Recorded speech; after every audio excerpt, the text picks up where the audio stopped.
할렐루야. 예수 그리스도 이름으로 하나님 말씀 증거하겠습니다. 우리 다 같이 하나님 말씀 창세기 24장 전체 말씀 가운데서 1절부터 4절까지 말씀을 같이 읽겠습니다. 창세기 24장 1절에서 4절까지 말씀을 우리 같이 읽겠습니다. 시작. 아브라함이 나이 많아 늙었고 여호와께서 그의 범사에 복을 주셨더라. 아브라함이 자기 집 모든 소유를 맡은 늙은 종에게 이르되 청컨대 내 손을 내 환도뼈 밑에 넣으라.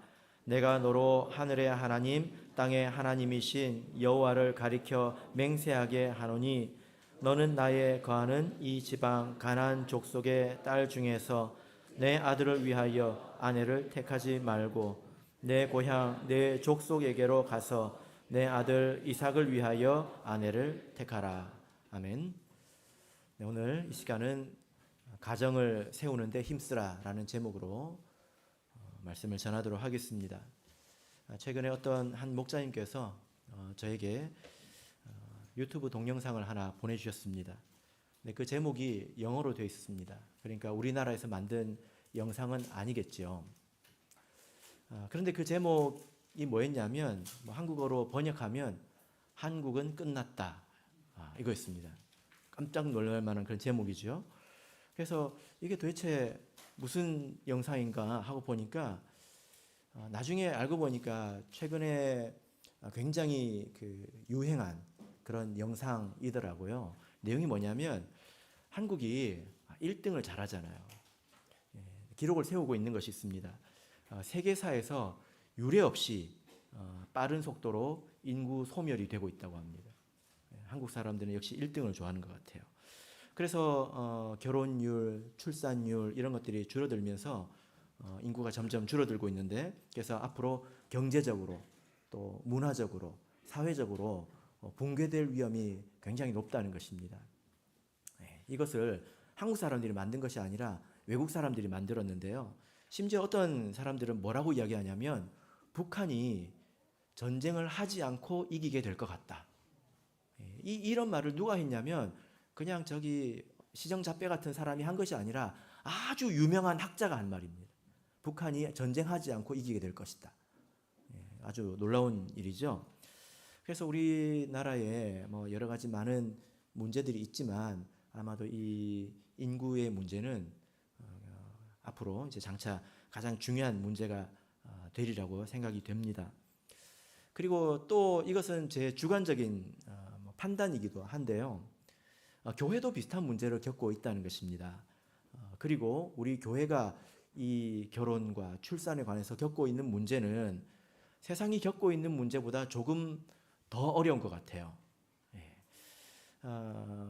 우리 교회 통계를 내보지 않아서 정확하게 알 수는 없지만 제가 이제 느끼는 것은 결혼율과 출산율 이것이 세상의 추이와 비슷하거나 혹은 약간 나은 정도 아닌가, 현재로 보자면 그런 생각이 듭니다. 그런데 우리 교회는 좀 다르잖아요. 세상에서는 출산율을 이야기하지만 우리는 믿음 안에서 출산만 한다고 해서 다 되는 건 아니지 않습니까? 우리가 믿음 안에서 결혼해서 애를 낳는다고 해서 그 아이들이 믿음 안에서 다 살아가는 건 아니잖아요. 그죠? 예. 그래서 우리가 믿음을 전승해서 또 믿음 안에서 살아있는 사람으로 이 아이들을 양육하는 문제까지 있기 때문에 우리 교회가 당면한 문제는 더 크다는 것입니다. 특히 이제 요즘 우리 세상이 겪고 있는 세상의 이 문화가 너무나 타락하지 않았습니까? 그죠? 그래서 그 속에서 믿음을 지켜내는 그런 자녀들 양육하는 것이 굉장히 어렵다고 생각이 됩니다. 세상적으로 보자면 한국이 요즘 아주 잘 나가고 있습니다. 흐름을 탔다, 혹은 좀 과장되게 표현하면 한국이 세상의 대세이다, 이렇게 말하는 사람도 있습니다. K 문화 아주 유명하지요, 그죠? 그리고 K 음식, 그리고 요즘에는 K 무기 해가지고 아주 잘 나갑니다. 우리나라가 6.25 전쟁 이후에 폐허가 되었었는데요. 그 이후에 기성세대들의 노력으로 지금 우리나라가 아주 부강해졌습니다. 사회적으로 보면 그렇죠. 그런데 그런 발전 가운데서 뒤돌아보니 뜻하지 않은 어려움이 이제 우리 사회에 있는 것을 알 수 있는데 이것이 해결하기가 아주 쉽지 않습니다. 똑똑한 사람들이 다 모여서 방법을 찾아도 이것이 참 해결하기가 쉽지 않다는 것을 우리가 공감하고 있죠. 마치 이런 것처럼 우리 교회도 이런 그 결혼과 가정의 이 문제에 대해서 깊이 신경을 쓰지 않으면 세상보다 더 큰 어려움을 겪을 수도 있다. 이런 생각을 하게 됩니다. 그래서 어떤 교회는 가보면 청년 회장이 70살이 예? 70살이 청년 회장입니다. 예. 70대가 가면 설거지 열심히 해야 돼요. 예. 우리 교회에서는 할머니 대접받죠. 그죠? 그래서 지금 상황을 이런 면에서 지금 상황을 곰곰이 생각해 보면 여호수아가 했던 말이 떠오릅니다. 이 말을 우리가 상기해야 될 때가 아닌가 이런 생각이 드는데요. 우리 여호수아 24장 15절을 보겠습니다. 여호수아 24장 15절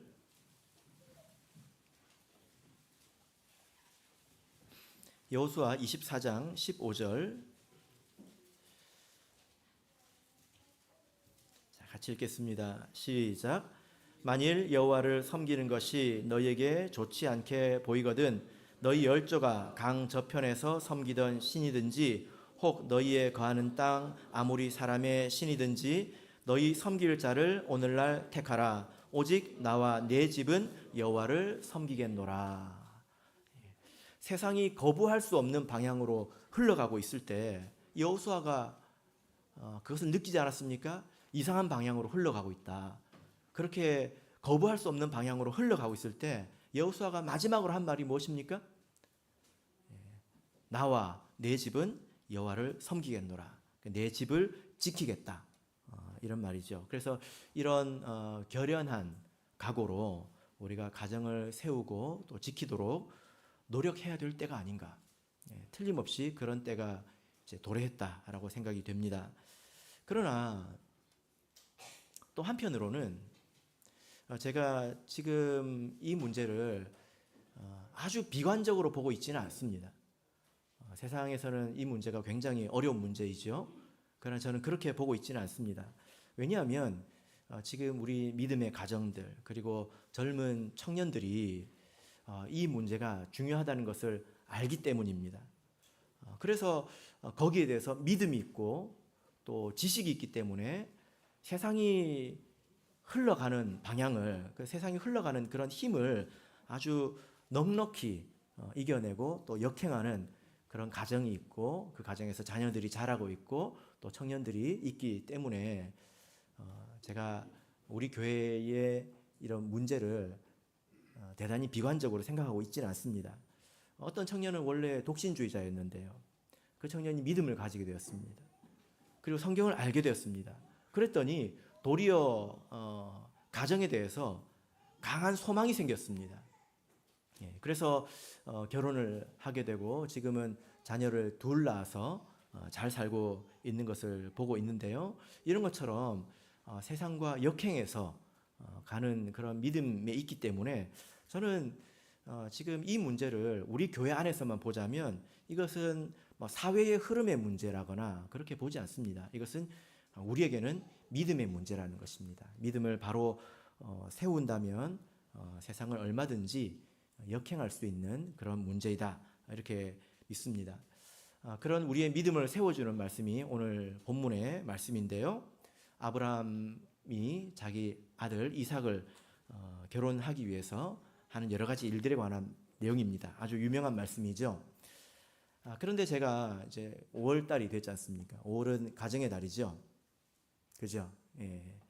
그래서 말을 하지 않아도 우리 찬송을 준비하시는 분께서 이렇게 가정의 주제를 맞춰서 찬양을 다 준비하시는 것을 보고 가정에 관한 말씀을 전해야 되겠구나 저도 이렇게 생각을 정했는데요.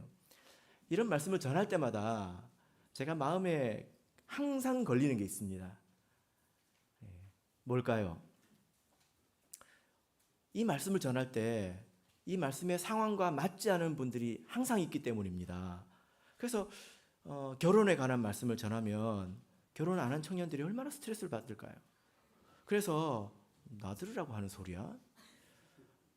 또 결혼을 이미 하신 분들은 이미 했는데 누구 들으라고 하는 소리지? 그러실까봐 제가 마음에 걸립니다. 그리고 남편과 아내의 관계를 또 전해드릴 때가 있지 않습니까? 그러면 이제 혼자 되신 분들이 마음에 걸리고요. 누구 들으라고 하는 소리일까? 그리고 자녀 양육에 대해서 말씀을 전하면 뭐 자녀가 믿음 안에 있지 않거나 혹은 자녀가 없으신 분들이 제가 항상 마음에 걸립니다. 그래서 이렇게 따지고 저렇게 따지고 하니까 할 말이 하나도 없어요. 어떻게 하면 좋을까요?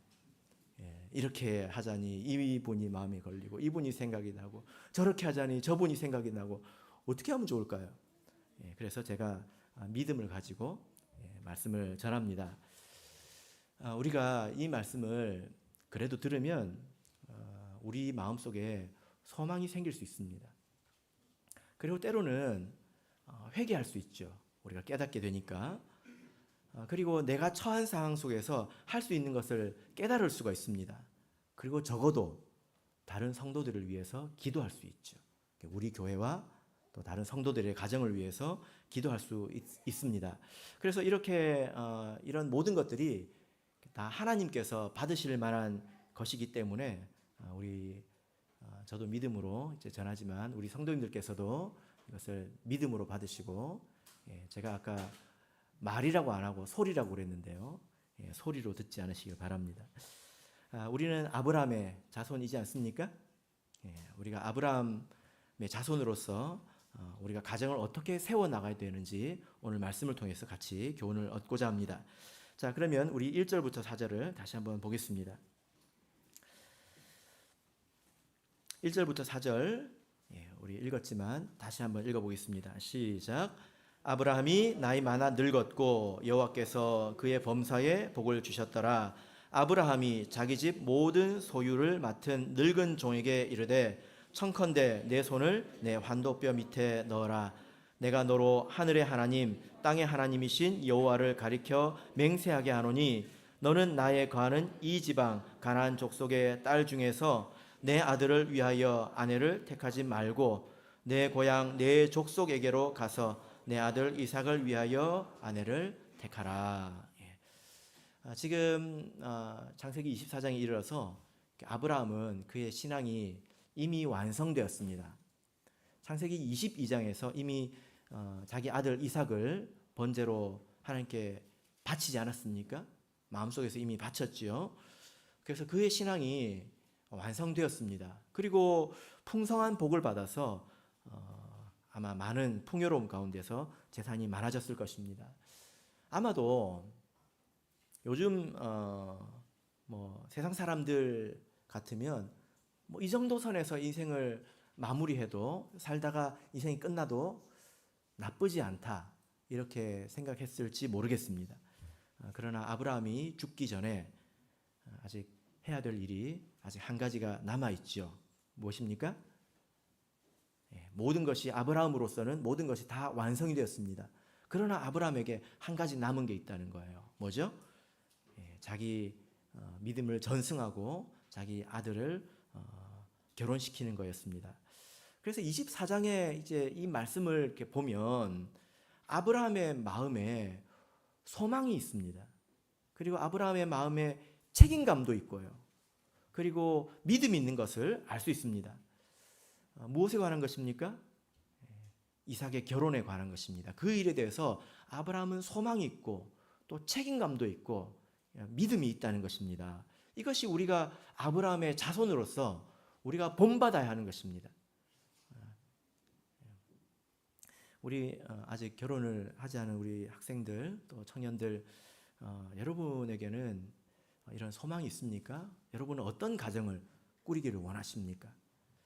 또 이미 결혼을 하신 우리 성도님들은 여러분의 가정이 어떤 모습이 되어가기를 원하십니까?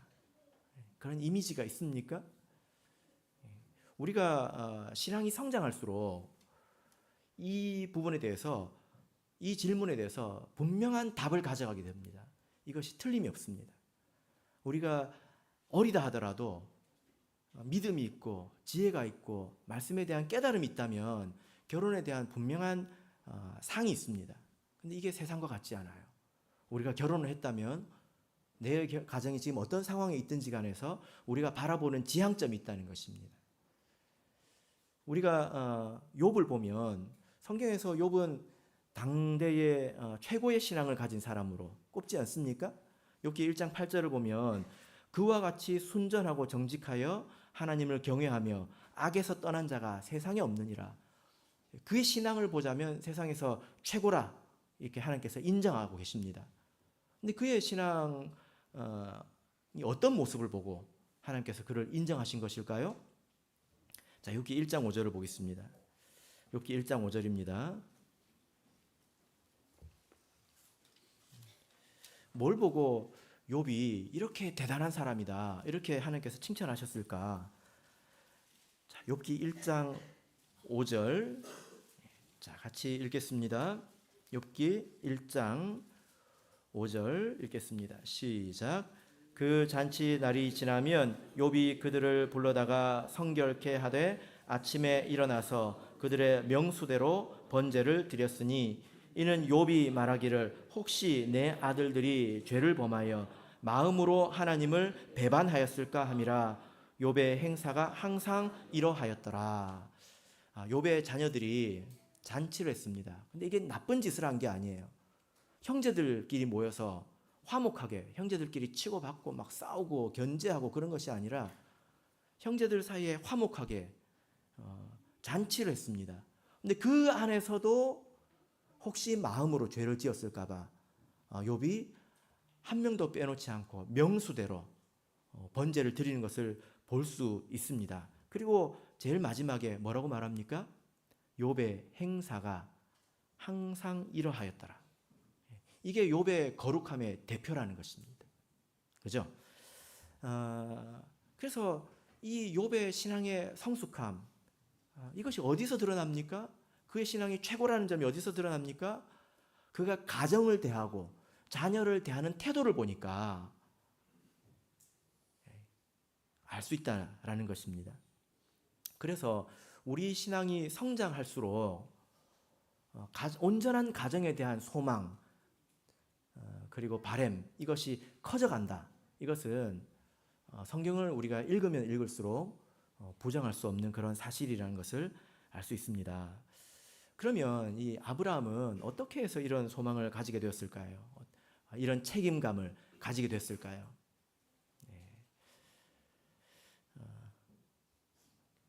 이 아브라함이 혹시 조선시대 사람은 아니었을까요? 우리 조선시대 사람들은 어떻습니까? 언제까지 자녀를 낳습니까? 아들이 나올 때까지. 왜요? 대를 이어야 되거든요. 큰일 나요. 대가 끊어지면. 아브라함이 그랬을까요? 아마 그런 마음을 가지고 했을까요? 그렇지 않겠죠. 아브라함은 조선시대 이전의 사람입니다.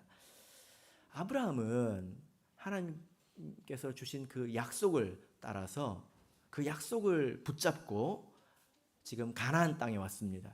거기서 나그네 생활을 하고 있죠. 하나님께서 주신 약속이 무엇입니까?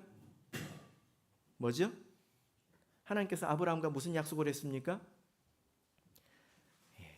아브라함에게 땅을 주고 그리고 그 자손을 하늘의 별과 같이 땅의 모래와 같이 많은 자손을 주셔서 하나님의 나라를 건설하기를 원하셨습니다. 그죠? 그래서 네가 복의 근원이 될 것이다. 이게 하나님께서 아브라함에게 주신 약속입니다.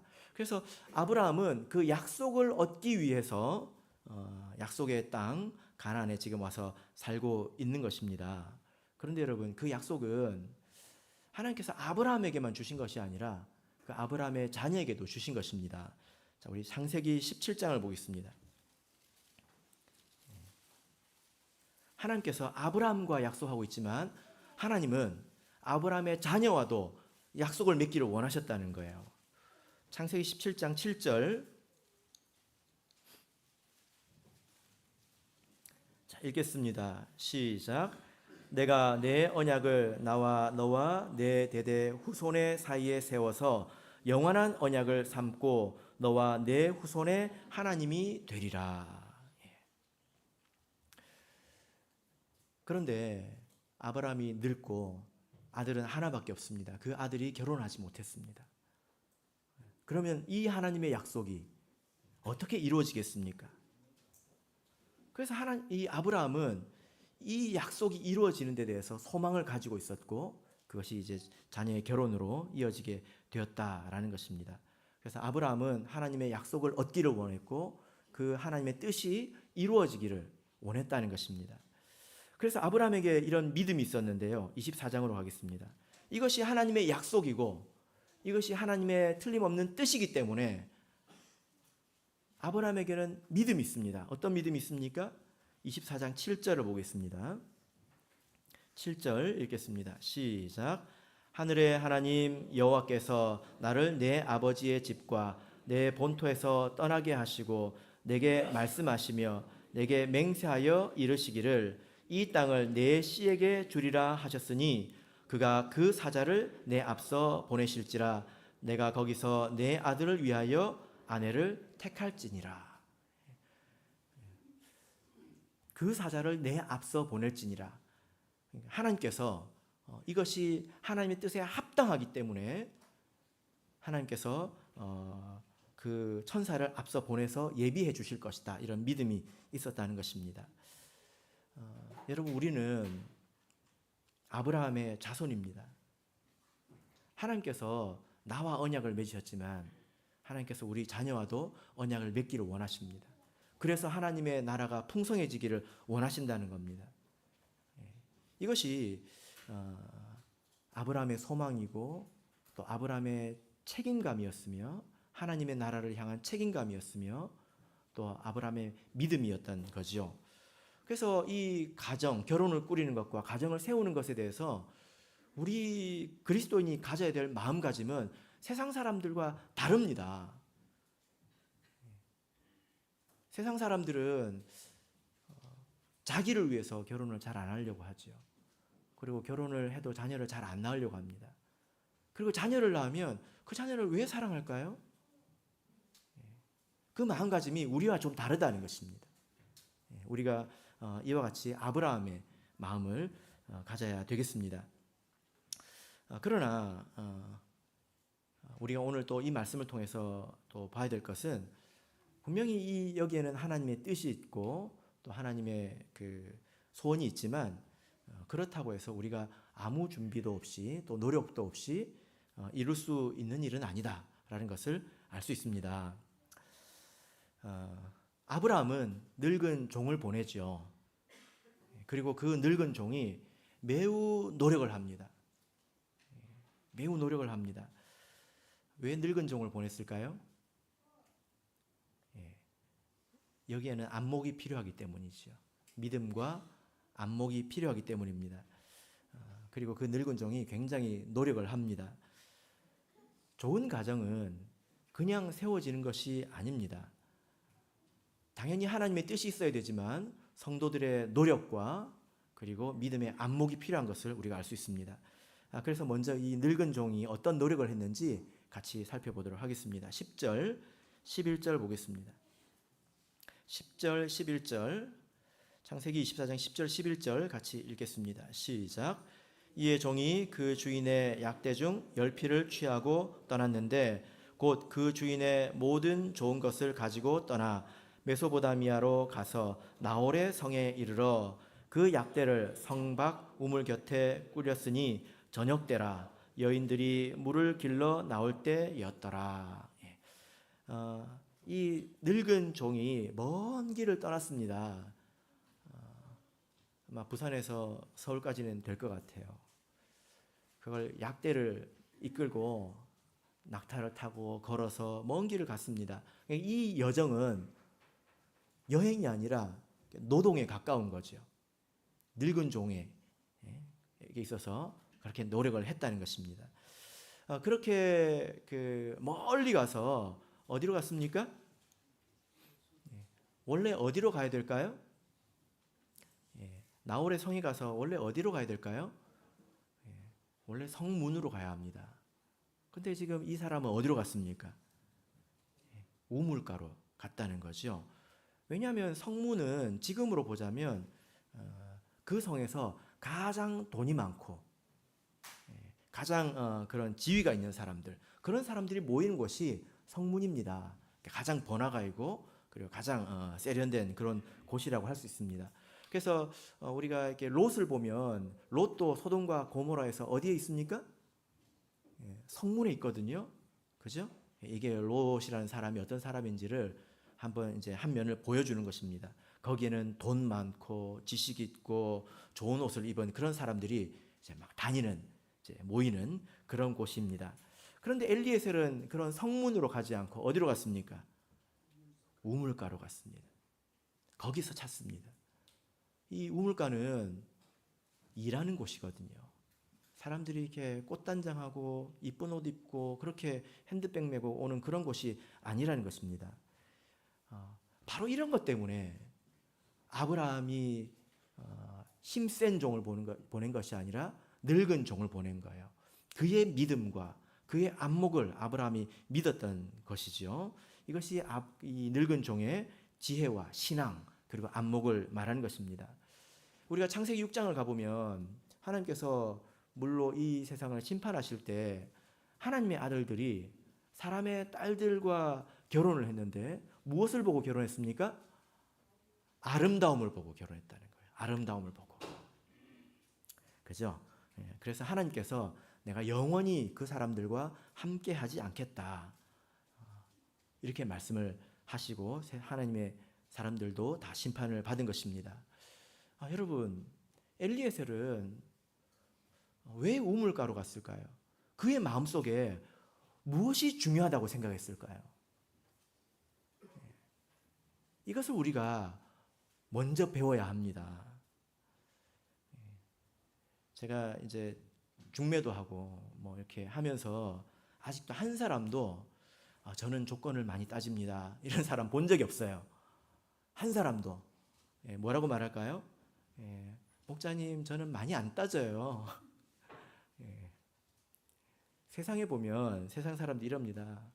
저는 많이 안 따져요. 키는 한 180에 연봉은 한 7, 8천, 집이 있으면 좋고요. 또 유머러스 했으면 좋겠어요. 저는 많이 안 바래요. 진짜 그렇습니다. 제가 이거 자료로 봤습니다. 많이 안 바래요. 만약에 우리가 이제 이 결혼이라는 것을 놓고 하나님의 뜻과 하나님의 약속, 하나님의 섭리를 생각하지 않고 자기 만족을 위해서 세상적인 가치를 중심에 놓고 결혼한다면 그 일에 하나님께서 함께 하실까요? 그래서 우리가 먼저 이런 신앙적인 안목을 갖도록 노력해야 합니다.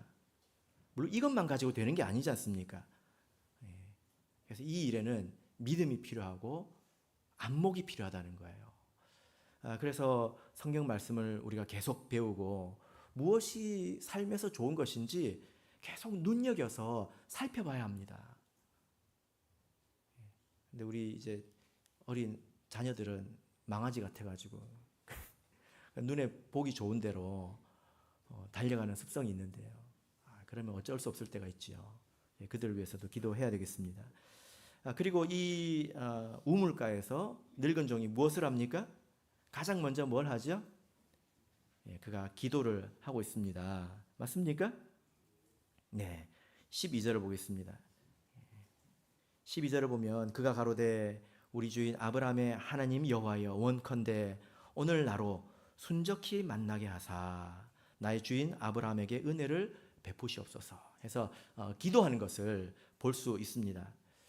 그래서 우리가 가정을 세우고 또 이루고 가정을 꾸려나가고 믿음 안에서 바로 세우는 데는 기도가 많이 필요하다는 것을 우리가 알 수 있습니다. 그래서 우리 모든 성도님들께서도 아브라함의 자손으로서 이런 믿음과 안목을 가지고 가정을 위해서 항상 기도하시기를 바랍니다. 그리고 나서 이 늙은 종이 얼마나 이 일에 대해서 열심히 하는지를 보시기 바랍니다. 17절 보겠습니다. 17절 읽겠습니다. 시작. 종이 마주 달려가서 가로되 청컨대 내 물 항아리의 물을 내게 조금 마시우라. 이 늙은 종이 하나님께 기도한 내용이 있지 않습니까? 여차저차 이러저러한 사람을 만나게 해주세요 하고 기도하지 않습니까? 그래서 그 어떤 사람이 왔을 때 이 종이 어떻게 합니까? 어떻게 합니까? 달려갑니다. 늙은 종이 달려갑니다. 혹시 70 이상 되시는 성도님들 최근에 달려보신 적 있으십니까? 60으로 조정하겠습니다. 60세 이상 되신 분들 최근에 달려보신 적 있으십니까? 달리기 50으로 제가 달려보신 적 있으십니까? 달릴 일이 잘 없죠. 근데 이 늙은 종은 아마 상당히 늙었을 것입니다. 근데 종이 오랜 길을 걸어왔거든요. 그런데 어떻게 합니까? 달려갑니다. 근데 이 늙은 종만 달려가는 게 아닙니다. 20절 보겠습니다. 또 누가 달려갑니까? 급히 물 항아리에 물을 구유에 붓고 다시 기르려고 우물로 달려가서. 누가 달려갑니까? 리브가가 달려가죠. 28절 보겠습니다. 28절 읽겠습니다. 시작. 소녀가 달려가서 이 일을 어미 집에 고하였더니 리브가가 어떻게 합니까? 또 달려가지요. 그 소식을 들은 라반이, 리브가의 오빠 라반이 있죠. 어떻게 할까요? 29절 읽겠습니다. 시작. 리브가에게 오라비가 있어 이름은 라반이라. 그가 우물로 어떻게 갔습니까? 달려갔다는 거예요. 지체 없이 달려갔다는 것입니다. 그래서 창세기 24장은 달리기장입니다. 이 일을 위해서는 달려야 된다는 거예요. 그냥 적당히 산보하듯이 걸어서 될 일이 아니라는 거죠. 이 의미는 이 일을 위해서는 모든 사람들이 협력하고 또 노력해서 애써야 된다는 겁니다. 달려야 된다는 것입니다. 33절을 보겠습니다. 33절 읽겠습니다. 시작. 그 앞에 식물을 베푸니 그 사람이 가로되 내가 내 일을 진술하기 전에는 먹지 아니하겠나이다. 라반이 가로되 말하소서.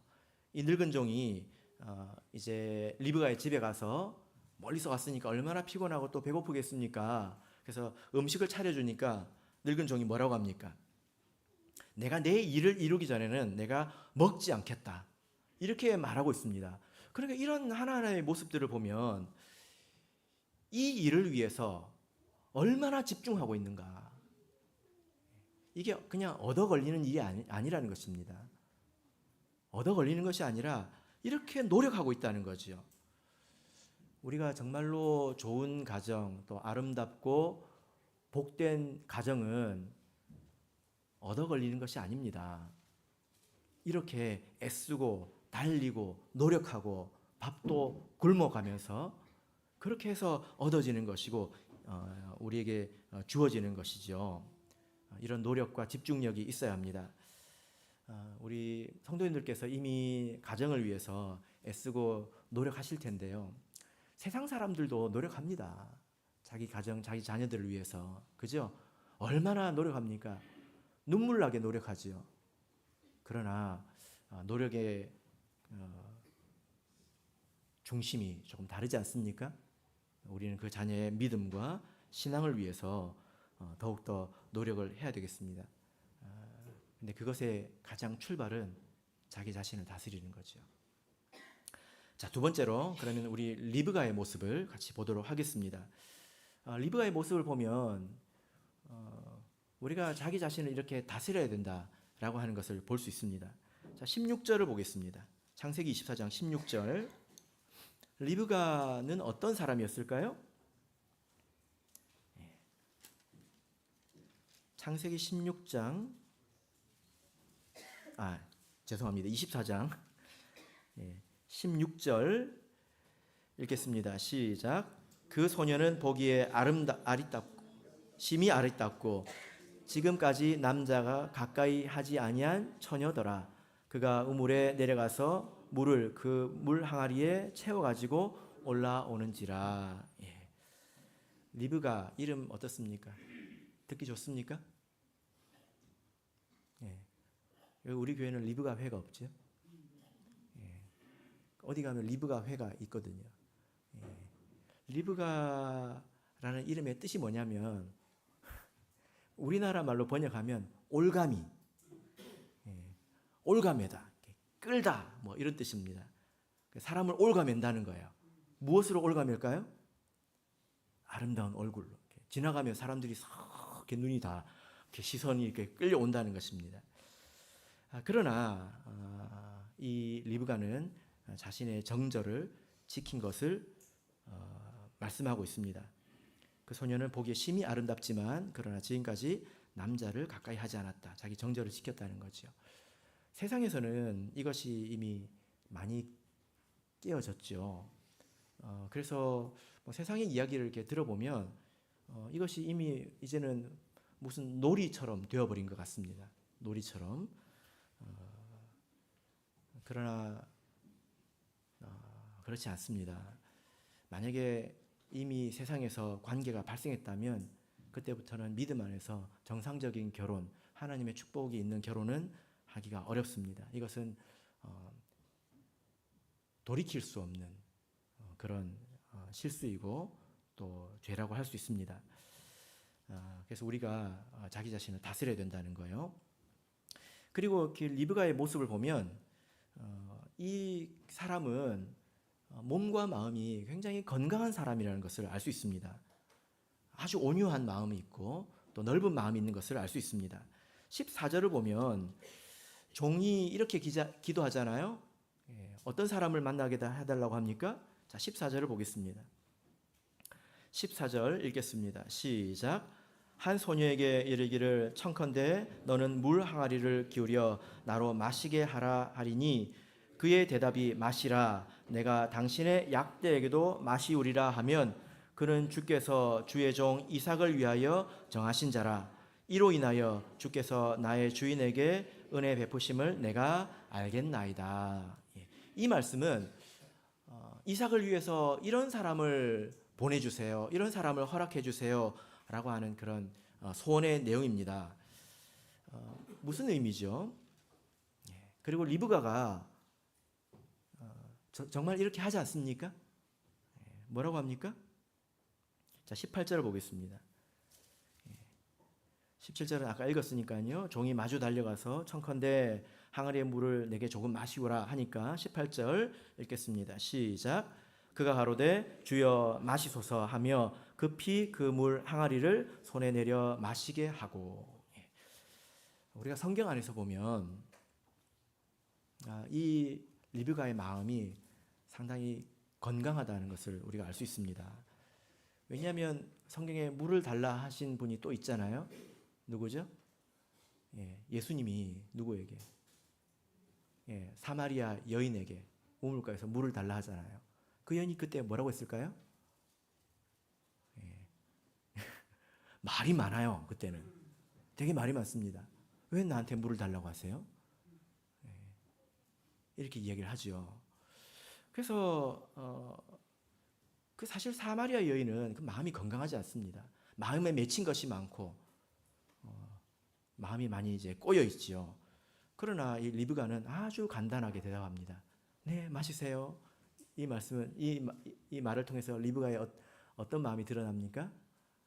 그의 마음이 그늘이 없다는 것입니다. 건강하다는 거죠. 그리고 당신의 약대에게도 마시게 하라. 이렇게 이야기하잖아요. 이게 무슨 뜻일까요? 그 사람의 형편을 살핀다는 것입니다. 이 사람의 행색을 보니 멀리서 왔고 그러면 이 사람들이 이런 상황에 있을 것이다 보고 그 사람의 형편을 헤아리는 그런 마음씨가 있다는 거예요.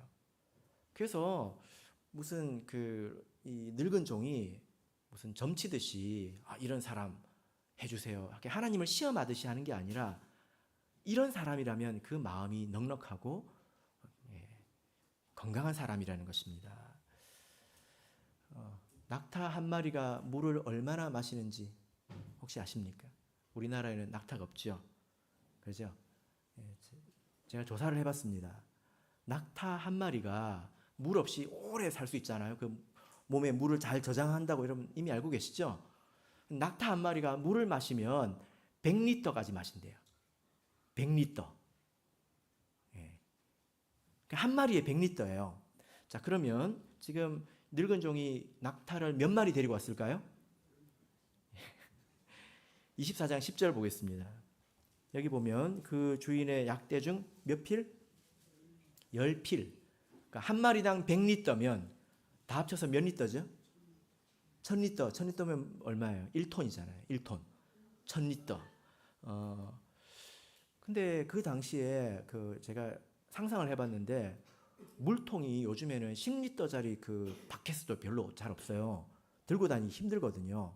예를 들어 10리터짜리 통을 리브가가 들고 왔다. 우물이 지금 우리나라 같은 그런 우물이 아닙니다. 내려가서 퍼와야 돼요. 예, 내려가서 퍼서 와야 된다고요. 오르락 내리락 해야 된다고요. 그러면 10리터짜리 통 있으면 몇 번을 왔다 갔다 해야 될까요? 예, 산수 시간이 된 것 같습니다. 100번 왔다 갔다 해야 합니다. 예, 그래서 우리 교회 리브가 회가 있으면 10리터짜리 물통을 가지고 2층에서 1층까지 100번을 왔다 갔다. 예, 리브가 회가 될 자격이 있는가 한번 테스트를 해보려고 그랬는데 없어서. 이걸 보면 그의 신체도 상당히 건강하다. 이걸 알 수 있죠. 그죠? 아이고 무릎이야. 아이고 허리야. 그러지 않습니다. 그래서 리브가는 굉장히 건강한 사람, 몸과 마음이 건강하다라는 것을 알 수 있습니다. 하나님께서 이삭을 위해서 이런 리브가를 예비하셨죠. 그죠? 예, 그런 것처럼 하나님께서 모든 사람들을 위해서 예비하신 사람이 있습니다. 그러나 우리는 좀 반대로 생각해야 될 것 같습니다. 하나님께서 나를 위해서 이렇게 아리따고 몸과 마음이 건강한 어떤 사람을 예비해 두셨겠지. 좋습니다. 그러나 그 사람을 위해서 나도 또한 예비된 사람이라는 것을 알아야지요. 그죠? 그러면 내가 어떤 사람이 되어야 되겠습니까? 몸과 마음이 그늘이 없고 건강한 그런 사람이 되도록 노력해야 되지 않겠습니까? 온유한 사람이 되어야 되지 않겠습니까? 물 좀 떠다 달라고 그러면 어떻게 해야 될까요? 떠다 줘야죠. 물 한 잔 떠다 달라고 그랬더니 네가 갖다 마셔라. 이건 리브가가 아닙니다. 여러분 집에서 가끔씩 있죠 이런 일. 밥 먹는데 누가 물 마시러 가면 내 것 좀 그러면 네가 갖다 마셔라 하고 이제 안 갖다 주시요. 기도 제목입니다. 우리가 하나님의 자녀라면 리브가처럼 우리가 온유하고 사랑이 있고 마음이 넓은 사람이 되도록 몸과 마음이 건강한 사람이 되도록 우리가 노력을 해야 되는 것입니다. 그래서 이 창세기 24장을 보면 믿음과 어떤 책임감 또 소망 그리고 신앙의 안목, 지혜 또 노력, 육체적인 노력, 절제 이런 것들이 다 버무려져서 믿음의 가정이 생기는 것을 우리가 볼 수 있습니다. 그 결과를 우리 한번 볼까요? 자, 67절 보겠습니다. 이 결과가 무엇일까요? 67절 읽겠습니다. 시작. 이삭이 리브가를 인도하여 모친 사라의 장막으로 들이고 그를 위하여 아내를 취하여 아내를 삼고 사랑하였으니 이삭이 모친 상사 후에 위로를 얻었더라. 이삭이 자기 어머니를 잃은 지 3년이 지났습니다. 그러나 여전히 그리워하고 마음의 치유를 못 받고 있었어요. 그런데 이 일을 통해서 이삭의 마음이 무엇을 얻었습니까? 위로를 얻었다는 것입니다. 그래서 믿음 안에서 하나님께서 복 주시는 이런 가정은 우리 삶의 위로가 됩니다. 이런 가정을 세우는데 하루하루 희생하시고 헌신하시고 그 가정을 통해서 위로를 얻으시기를 예수 그리스도 이름으로 축복합니다.